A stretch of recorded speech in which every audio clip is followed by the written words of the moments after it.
এই নজরুল ভাই কেউ আপনাকে দেই এনে বইবে কান্দেন জোরেন কা বাইর যান না কা আপনি এনে বইবে কান্দেন কি লেগে বাইক গোয়ান লাগতো না বাইক দিয়ে বসে হালার পালারা কোরবানি দেয় ও হালার পালারা কে কা তা আমরা বাইর যাইলে সমস্যা কি কালকে ঈদ হ্যাঁ আজকে পকেটে বাসায় মিলে মনে হয় 100 টাকাও নাই কে হালার পালারা কাম করছি হালার পালারা গরু কিনালে ব্যস্ত হয়ে গেছে আমার টাকা দেয় না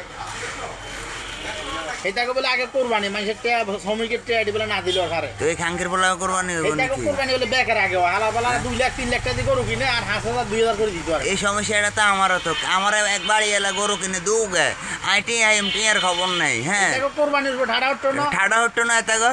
হ্যাঁ হ্যাঁ তো ঠাডা হতো না এইটাকে বলে কোরবানি হইব হালার পালারা দেশের মানুষের ধ্যান লাগে 3 লাখ 4 লাখ টাকা দিয়ে গরু 2 3 করে কিনে এই কিনছে 1.5 লাখ টাকা দিয়ে আমার 1,500 5,000 টাকা করে দিতে পারে না কালকে ঈদ আমি আজকে তো হলাম কিছু কিনবো বা বাইক যাবো কিছু করে মার্কা হয়েছে না